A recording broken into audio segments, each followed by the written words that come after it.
Welcome back to another episode of the PokeStop Podcast. I am your host, as always, Zach Prod, joined by my amazing co-host, Thad Wand. Thad, it has been like 3 weeks since we actually recorded an episode, so like, I'm shocked you're still alive, truly. I thought you actually fell off a cliff.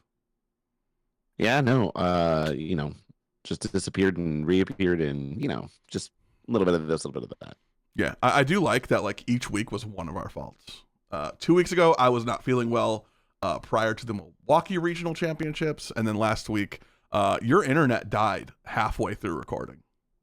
And I'm going to be honest, the fact that bolt glazing will never see the light of day, it's kind of sad. Like, I was doing some generational glazing. Like, Krispy Kreme would want the recipe for that glaze. Like, there was so much. It was insane. But don't worry. It kind of was insane. You were right. I'm doing it even more this week because we got some glazing on Bolt to do. Holy crap. How fun. You know, Thad, I don't need League Cup points. But I like going to League Cups. I actually do enjoy going to Cups. I feel like people like always ask me like why I'm still going to them, and it's genuinely just because I like playing Pokemon. Like, I enjoy playing Pokemon in like a competitive sense, and like Cups are the most affordable way to do that. I agree. And like, honestly, like I feel like I make cut more often than I don't. So like at the very least, I'm making my money back. And then if not better, then I make money. But I went to the Full Grip Games Cup in Akron on Saturday, which I thought, so like the locals there, which like get streamed on Andrew Mahone's Tricky Gym, like they get like, I think pretty much since like they opened their new space and like started streaming their locals again, I don't think they have had less than 5 rounds, like one time. So like they've had consistently like in the 20s for people. Yeah. So like the League Cup, I was expecting like 30 people. I thought there'd be like just enough for a top 8, but not much more. There were 9. Yeah, you could not have been more wrong. Yeah, I could not have swung harder and whiffed even harder. Yeah, it was actually crazy. There were 9 people there. Only 2 people, myself and one other guy, who ironically enough I met in the finals. So like, grinders make it to finals. That's all I'm saying. No, he was on Joltik Box. I was on Bolt. The only game I lost was actually in Swiss to him. I did not have coffee that morning. I need that to be prefaced before I get roasted relentlessly for this. He had an active Clefairy. I had a Latias was on my bench, and I had, I think, probably Fanrotom in the active. I had 2 bolts, a bolt with 2 energies of not green and alternating colors. And I had an Ogerpon with a grass energy on it. So you would think, yeah, that's 210 damage. You should retreat and knock out that Clefairy. Well, Thad, I didn't do that. I passed. In my head, I was only doing 180. I was doing 6 times 3, not 7 times 3, which is like, I have been playing Bolt for 11 months, which is insane. First off, more than just about anybody else, I would probably say. Honestly, like since NAIC last year, the moment, because I remember after like Indy, I kind of like just like took a break from the game, just like not super seriously playing it outside of like going to locals. Yeah, and then like because you hit a fucking wall at that regionals. Yeah, Indy regionals were so rough for me. Like I played the Tord Zard list. It was my first regional back in like 6 years, and did not go my way. Just did not hit anything I expected, which has just been my luck at regionals this season. Like in the past 12 months, like it's actually insane. But yeah, I just didn't do that, and I was like, okay, I'm just gonna take a break because there was Destiny 2 had like their big expansion come out, and I was like really excited to play that. So I kind of like dove in on that for a few weeks, and then came back and saw this Raging Bolt guy, and I went, "How you doing?" And then 11 months later, here we are. But yeah, I've never. What? It's funny because I think you looked at Raging Bolt and said, "Wow, you look an awful like Blacephalon." That's exactly. I mean, it is actually scary how close those decks were. Like, you have a Glass Cannon EX or GX back in Sun and Moon. You have a Pokemon on your bench that accelerates energy and draws cards. You play a supporter that accelerates energy and draws 3 cards. You have a stadium that draws you cards. It's as if... And that was also a format where Guzma existed, which is Prime Catcher as a supporter. Yeah. Like, it's actually insane. Honestly, I think, like, the more I've actually thought about it, I think that, like, Bolt is better in the format it's existed in, but I think Blacephalon was better overall as a deck. Like, I think it was more powerful. And it was just in a lot of control heavy formats that was just not a good matchup for you. Yeah, that's true. If like Surge and Lusamine weren't printed in like late Sun and Moon, I think that deck is like S tier. Like, it is tier 1, tier 0. Its entire, like, pretty much up until like the end of Sun and Moon, when they added tag teams. The best mechanic in the game. I'm excited it's coming back, and I know you are too, but we're not talking about that today. But yeah, I won that cup. It was actually really funny. Top 4, I beat a Joltik box, and then I was watching the guy who was in finals playing Joltik against an Ends deck, and like that should be very favorable for the Joltik. And they actually went to time, and they ended up in sudden death. And a Blood Moon Ursaluna won it for the Joltik box. In sudden death. How? He just bossed. It was the classic boss bear energy. You still need like all the energy though. Oh, his opponent had 2 prizes. Sorry. His what? His opponent was at 2 prizes.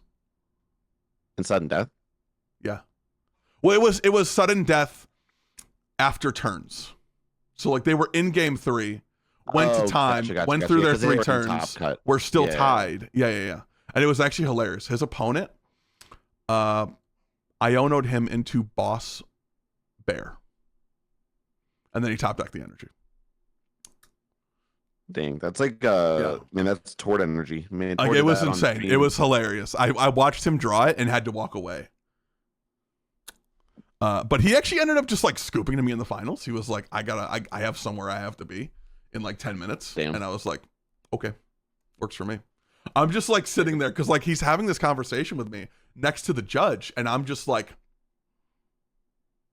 please don't stop saying this. At one point I literally said, I will do whatever I literally couldn't say anything because like just to avoid like any kind of like any issue of like collusion. Yeah.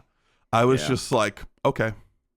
Like, okay. That's what you say. Yeah. And like our judge at locals, who was also judging the League Cup, he was just like, he was looking right at me, like at the daggers. And I'm just like, oh, I know not to talk right now. I know to shut up and let things happen. You're like, I'm going to keep my lips fucking sealed. I'm just on this. You just tell me where to sign, brother. Yeah, so I got the free mat there, which was really cool. But I think that honestly, that matchup is so favorable for you. Like outside of like you bricking to no end, you're fine. Like it feels like a fine matchup. Like that day I went 3-1, only loss being me forgetting how to do math. And honestly, if I hadn't messed up that math, I would have won the game. I would have drawn what I needed every time. Yeah, like without even using Noctowls. Yeah, it's just such a good matchup for Bolt. It's I don't know. I mean I don't know. Unless you have a really bricky start, I don't see how it's losable. Yeah. And then Sunday, I went to another cup because I'm crazy. And didn't lose a game all day. I went 3-0-1 into Top Cut, and then beat Cerulege in top 4. That's which, crazy. Like, I think it secretly might not be terrible. It was like this. It was the Ceruledge with like the Revavroom like draw engine. Yeah. And like you lose to Bolt for sure. But like I think like as like a fun deck, it's not bad. Like if you're fine with just like not really winning most games and you're just like this deck is super fun. Yeah, with walls not being like relevant at all because Guardy's so popular. Yeah, you get cooked to a melodic. But like cool. Who's playing a melodic right now? You know? I feel like if you're playing control type Pokemon, I feel like it's either Cornerstone or the occasional Farigiraf. Yeah. Which like also doesn't seem that good against Bolt, especially with the Baby Bolt. Because honestly, all you got to do is charge up a Baby Bolt, swing 130 into it, and then follow it up with a Slitherwing. Yep. Yeah. And then in theory at that point, they're not taking prizes. They've taken one prize on you and you're fine. Like you're fine with getting one prize. Yeah, for sure. Yeah. But yeah, and then I beat Terrabox in the final, just 2 out of Terrabox, which felt wow, that felt really good. After like my Milwaukee experience playing Josh Frink. His 60 is actually really good. I've actually been playing with it a little bit. Yeah, it looks very solid. Yeah, it's very solid. I've just been following it a little bit, and man, it's so good. Yeah, it's such a.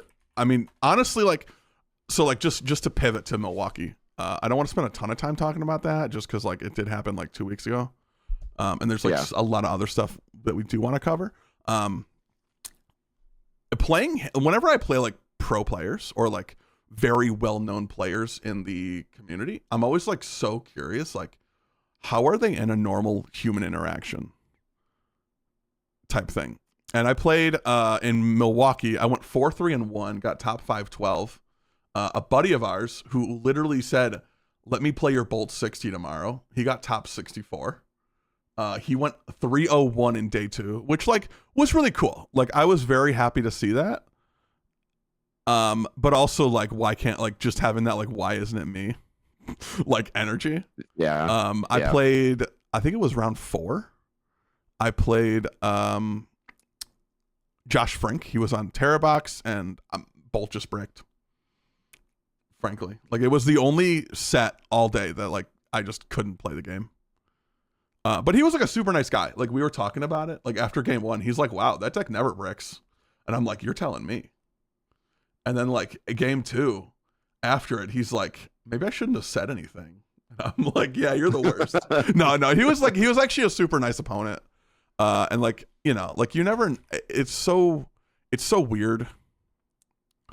Like how someone's going to be in a normal adult situation. Yeah. Like a normal human interaction.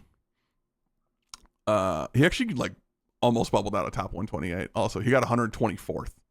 But his list seems really good. It just seems very kind of straightforward. Like it's not trying to do too much.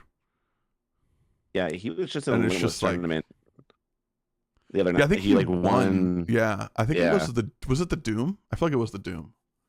I think it was the Doom. I think it was. I remember seeing it over the weekend. Yeah, and he changed a few things from Milwaukee, which I thought were like really interesting. I mean, I'm not going to go too far into it, but yeah, the list is good. Yeah. It's a little bit more consistent than like the list he took to Milwaukee. Mm-hmm. So, yeah, and then round 6, I played Evan Pavelski, who at the time I didn't know had won Worlds last year in the seniors division. No clue I just didn't know who he was. I don't follow Pokemon players that well outside of like maybe 15. Like I know like the same 15 people everyone else knows. Yeah. Kind of thing. Yeah, but he shit on me. Yeah, for sure. I mean, it was even like after he was, which like I didn't really know how to play that matchup, especially the way he played it.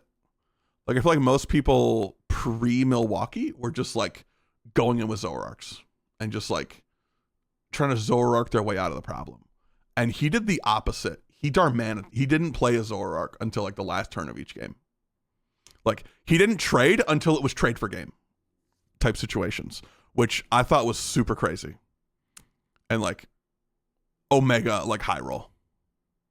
But like I feel like that's just what that deck is. Like it is just the like one nest ball, one ultra ball, and I'm just gonna rely on hitting it every damn turn. And it worked for him, you know. But even like after, he was like, this is like the worst deck I've ever played to a regional. And I'm like, oh, okay. Guy who just dog walked me. And then after I was like, oh, he won Worlds. Okay, he's allowed to talk like that then. Cool. We're fine. Yeah. Little bit different. Yeah. It's a little different when it's like a normal like person with day job versus like guy who won Worlds and is also in high school. Yeah. Which is insane to think about, that there's like a dude who was like in 8th grade who won $50,000. Which is like honestly absolutely insane. I mean, to be fair, that's probably his college right there. Yeah. I mean, honestly. It's a 2 years of college. Like straight up. Yeah, it was actually, oh my God, this is actually insane.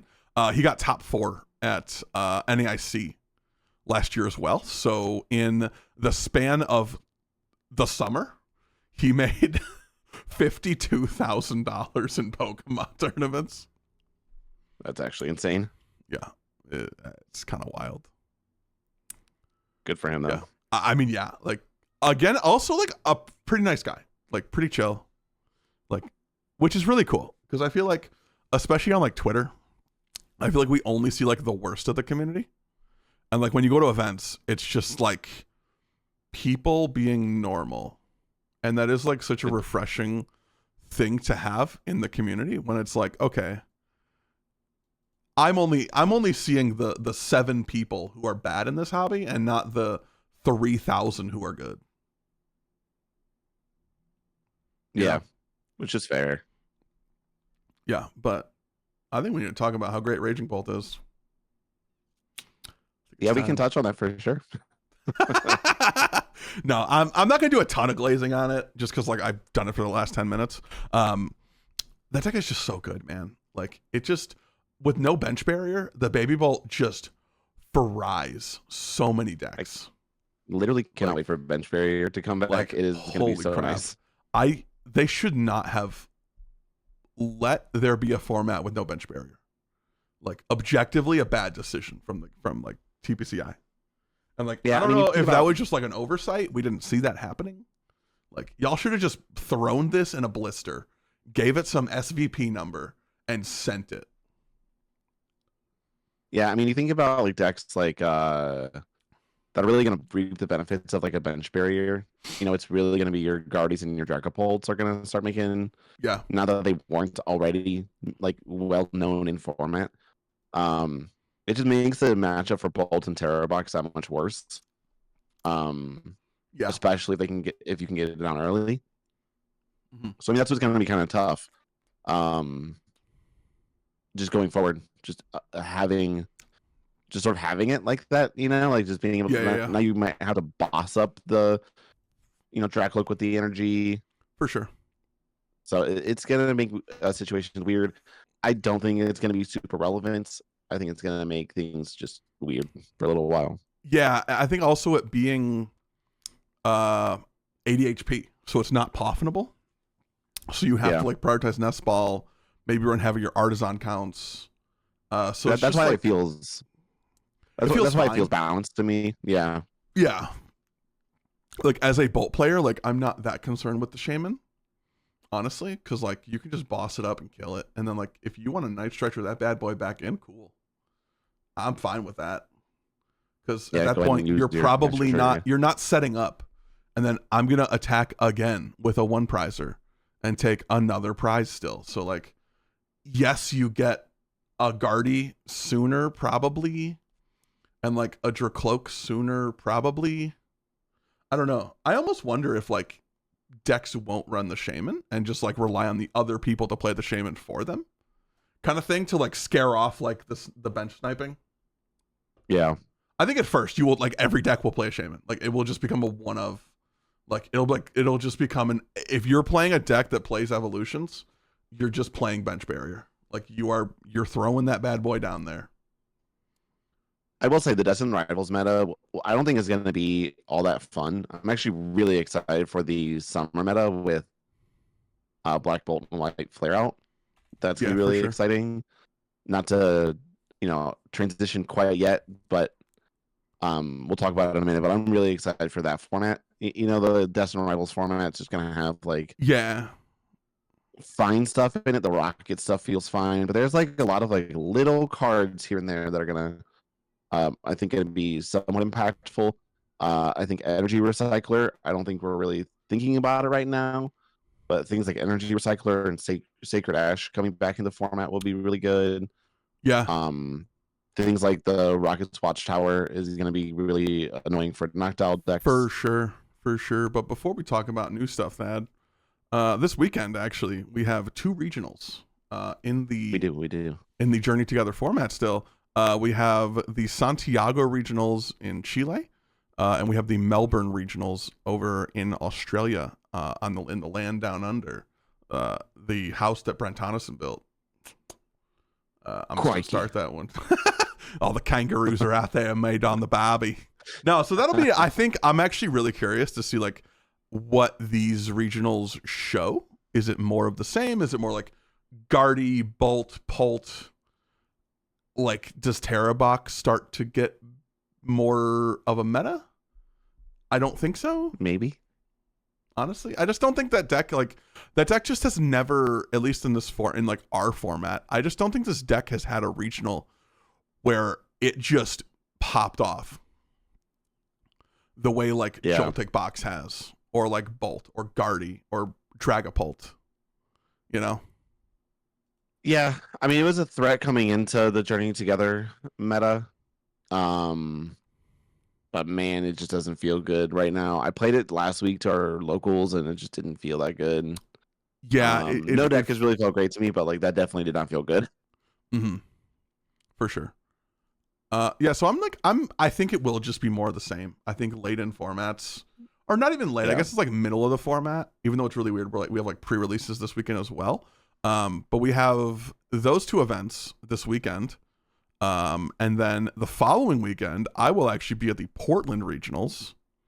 Possibly my last event of the season. I'm not sure if I'll attempt to go to NAIC. It kind of depends. Like, if I can't realistically get an invite off of points from NAIC, which I technically right now only have 3 regional point events. So, like, I'm not replacing yet, right? So, like, I won't be in a position to replace finishes. I will only be in a position to make finishes better. Who knows? Maybe I fly down to the special event in Bologna, Italy. I mean, I cannot see a reason why you wouldn't want to do that. I mean, I can't think of a reason either, Ooh, yeah, or the Singapore Master Ball League. I can just spike some events, be a real pro player. And then the World Championships right after that. Yeah, that's actually kind of crazy. I want to have a conversation in July about no events in July. But that's just like my own, like. What do you mean? How like there's nothing in July. Like July is literally a dead month for Pokemon, which like I like. I think it's a good like breather if like your season didn't go great and you're just kind of like, cool, I spent thousands of dollars and can't go to Worlds. And then like if not, you're just prepping for Worlds the entire month, which is also kind of cool. I think that the crazy thing is like there's not even like going to be locals, like local championship point event earning. There's nothing. Tournaments. Yeah, like you can't even nothing host them. Yeah. Which I think honestly, and again, I want to have this conversation in like a month and a half, but I think this will be a time for leagues to try like really fun stuff in their locals, and like a time when you don't have to be serious and you can have more fun with it. I agree. But we do have some new cards that have come out. We have the Electric that is making a comeback. What was that? Noble Victories when that was? Yep, it was Noble Victories. Noble Victories. Wow, look at me. I'm a ball knower. I'm such a ball knower. Holy crap. Someone signed me to a contract. I'll take $50 million a day. That's all. That's it. Small numbers. Just chump change, really. The Electric, literally a reprint, like a direct reprint, which is kind of funny. I think the text might be a little weird, just because I think the old one said lightning energy, and the new one says basic lightning energy, even though neither of those formats. What was it? Speed energy? Was that like the special electric? But that was like XY. Yeah, speed lightning energy. Yeah, and that was vivid voltage. There was one in XY. Oh, that's the yeah. I know what you're talking about. I actually just looked at it literally a couple minutes ago. Now I was sorting some of my GLC stuff. It's in one of these piles over here, but I know what you're talking about. Yeah, so it was really yeah, I don't know. I kind of hope it's the same stuff, just because I love playing old. I love Yellow Border. I'm a Yellow Border stan. It was Flash Energy. That's what it was. Yeah, Flash Energy. Because it was, I think it was like Ancient Origins Roaring Skies. They like that brought in like Double Dragon. There was like a Dark Fire and the Lightning special energies. But a lot of cool stuff. Yeah, something like that. I don't know. It was, I forget. Yeah, it was burning. It was like the fire one. Wow, look at him just pulling it out, just whipping it out. You know, just pulling the burning energy out. Wasn't it like if you discard it from an attack, you can put it back? Yeah. So it was like free. Yeah. I think that saw a little bit of play. I forget which deck it was that discarded. I don't know. Maybe it was like a Ho EX or something. I'm trying to remember. I don't know, because that was like right when I first started playing. So I'm not 100% sure. But hopefully, honestly, I really hope we can play the old cards, because I'm a Yellow Border diehard.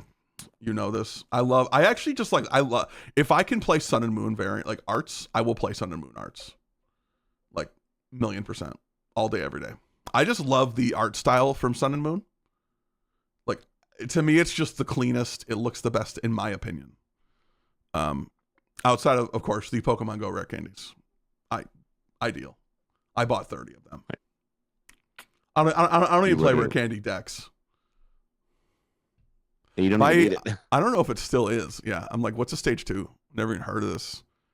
Is this like a theme deck? Yeah, it used to be my my Twitter banner was the 30 rare candies I bought. And like, to be fair, it was like $3 for 30 rare candies. Like, that card is, unless you're buying like a super old variant or like a SIR variant, like it's just absolutely dirt cheap. Yeah, the old variants are super expensive, especially if you go back to like 2003. But anyway. Yeah, for sure. But other cards coming back into the Pokemon trading card game, we have Air Balloon, which will reduce the retreat cost of the Pokemon it is attached to by 2. I see that fitting really well into Goldango, just because you can coin bonus for 2. Air Balloon, retreat and do another Goldango, coin bonus for 2. So we're just seeing more. We're seeing more stuff. So that'll be super cool. We also get Sacred Ash, which was, I think it was first in XY. Shuffle 5 Pokemon from your discard pile into your deck. I could see that actually being really good at Noctowl decks. It's actually been errated, so now it says up to 5. Ooh, that is even better. So it that used is to actually be, so much better. Yeah, it was a flat 5. Yeah, you had 5, you got to shuffle them all back. Yep, for sure. Yeah, I think that I feel like that was in like Vikabulu for a hot minute. Yeah, it wasn't Vikabulu. Because it was also like, that was like early XY, and like Vikabulu was like early Sun and Moon, so I think it wasn't, like they didn't exist at the same time for very long. But it was just a good way, it was a good way of like getting more stuff back. But that'll be really cool. I think that'll be really good for I could see that being in Guardy as well instead of like Super Rod. Just because you don't want to get energy back, so like that's fine, and you just like you recycle Ralts's, Curly as if your guys get sniped, or like monkeys if you just like half the Ultra Ball something early. It could just be like another way to play the deck. So that'll be super cool. Before we start talking about like pre-release stuff, was there anything else you wanted to talk about as far as like new cards? I mean, not particularly. No, I mean, I sort of hinted at them a little bit. You know, some of the Rocket stuff is going to be kind of cool. Outside of that, I don't think that. Can I be honest? I mean, like, yeah. I think Mewtwo's not going to be good. I think it's going to be super mid, a super C tier deck. Like, I constantly get roasted locally for like hating every new card. But like, if new card bad, new card bad. Like, I said this about Zoroark when they announced Zoroark. I was like, this is not going to be good. Because like, my argument was always, Zoroark GX existed in a format where DCE existed. Yeah. And you attacked for 2 colorless energy, and it was just 20 150 plus 20. It maxed out at 120. It was 20 plus 20 for each of your bench. Yeah. So like then there was a lot of tool buffing. There was choice band, which is there was like something comparable in last format. Pre-rotation. I forget the name of it. Choice belt, basically the exact same thing. You had that. There were just more ways to play the deck, and there were a lot more partners for it. Like there were every format, people were just throwing Zoroark +1, and there were so many ways to play it. Like every style of deck had a Zoroark variant. And that's what made it so good. And I thought this one was like, yeah, you got trade, but the attack's mid. And because like there's just not that, like there's very few ends Pokemon and even fewer good ones. It's not universal. It's a darkness, double darkness. If it was colorless, maybe you could see some play because you can attach and still attack with it without having the energy requirement. Even with like double turbo. Yeah. You know, because then you're at least doing your damage, and then like I could see the Darmanitan attack still being really good. Yeah, it's not bad spread.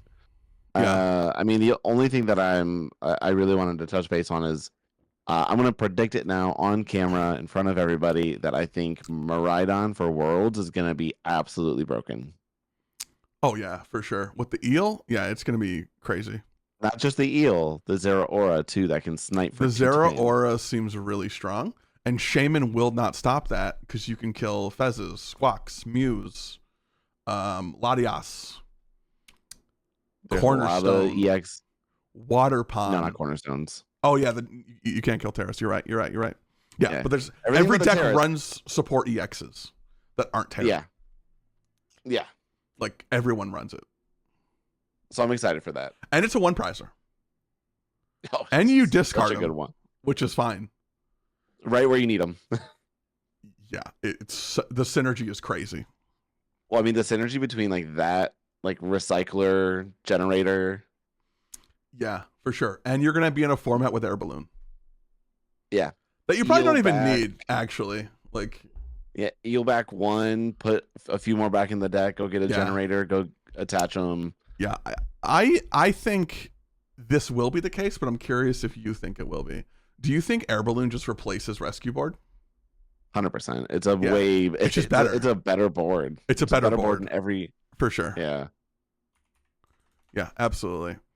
I think Miraidon's going to be insane. Like, I think Eel is just going to be such a better way to play it than Joltik. Like, it's just going to be insanely better. Like, Joltik has its merits because you can attack with Pikachu as like a big explosion attacker. Absolutely. But you're gonna get the Zekrom, which kind of end game does the same thing Pikachu does, but better. Absolutely. So for sure, 100%. But moving on, Thad, we do have pre-releases start this weekend. If you are interested in playing any pre-releases, you can check out the Pokemon event locator to find any pre-releases near you. To go to events.pokemon.com. Put in your zip code, do all that fun stuff. I know we are running our pre-release at our locals, our Monday locals. So I'm really excited for that. I think we're both going to a midnight pre-release Friday night at midnight, which is super cool. Those are always really fun just because it's very casual, but like all your friends are there. So it's just like, you're honestly just like hanging out. Yeah. And playing Pokemon like 2 in the morning. I used to care about like playing in those, like winning in those, but like, man, I don't have it in me anymore. Like, I just think you it's fun. Get the luck. Yeah, I think it's a fun, like, it's an exercise in deck building to see, like, Sure. Like, it's just a fun little way to like, get together with people, hang out, be hyped about Pokemon. I just stopped caring about them. Honestly, I'm just like, I don't expect to pull anything. I'm paying for an experience. I'm not paying for a deck. That's fair. And the pre-release, I will be honest, the pre-built decks have gotten way better from like the XY Sun and Moon era ones. Like those ones were actually god awful. At least in these ones, like they add like really playable cards. You get like Vessels, Arvins, Ionos, Researches, and the old ones, you only got cards that were in the set. So like, if there was no draw supporter, you were playing a pre-release with no draw supporters, or like zero consistency. You'd be happy if you found like just like the generic draw 3. Yeah, I remember XY. It was Tierno. God. Yeah. Oh yeah. The roasting that man got at pre-releases was actually unfair. Yeah, but I think I am actually pretty excited for the pre-releases. I know one thing I'm kind of annoyed about, and I know you are as well, is that we're not getting alternate arts for the pre-release promos. But I think the promos, for the most part, are actually good as far as just like Pokemon themselves. Yeah. We had I believe it was Ethan's Typhlosion.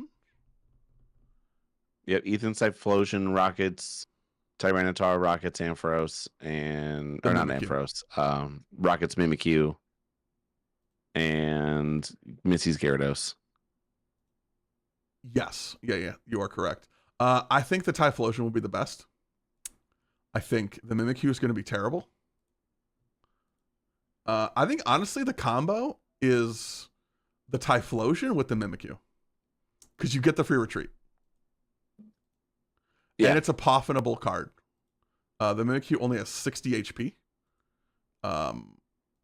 Which is kind of cool. I think the Gyarados will be decent as a standalone deck. Like just like a fun Misty's deck.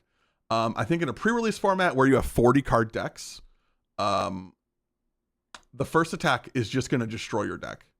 It says discard the top 7 cards of your deck, and this attack does 70 damage for each Misty's Pokemon that you discarded in this way. Nah, dude, you just gotta get a bunch of Sacred Ash and Recyclers and keep them in your hand. Yeah, but like post pre-releases, but like there's no way you're expecting that in an actual pre-release. Watch me. You're insane.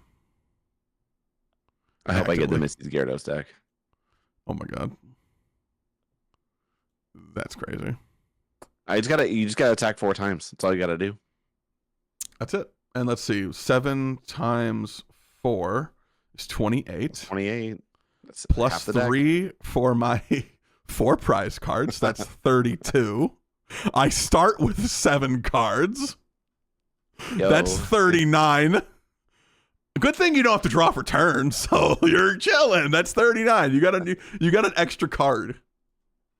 Yeah, I think unless there's like an insane amount of like recursion, I think that deck might just be cooked. Unfortunately. Probably. You're probably right. But anyway, it'll be fun. Wrong. It'll be fun to play. It'll be a fun deck. And like, see, I always get hate for not liking fun decks.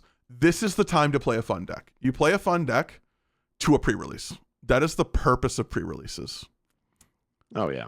Like, once we're out of pre-releases, I'm not playing bad decks. I'm sorry. Like,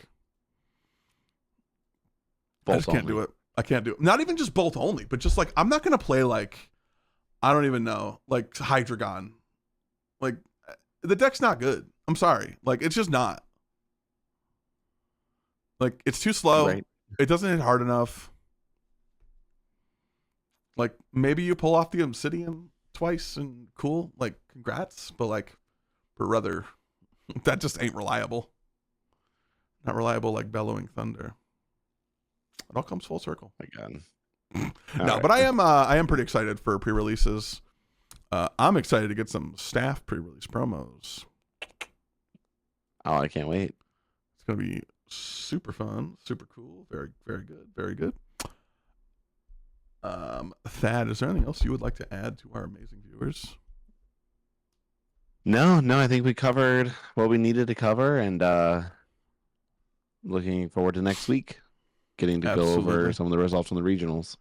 Yeah, for sure. Next week we'll definitely be talking about the regionals after they happened. We'll definitely be talking about the pre-releases, and then looking ahead to Portland regionals, where maybe I win. You know, I mean, someone's got to win. Why can't it be me? You know, I mean, just spike it. just So spike easy. it. It's super easy. Like, just make sure no one else wins a game. See what you got to do. Go in the hotels and take everyone's like prime catchers the night before. Oh, big brain. So much big brain. But My God.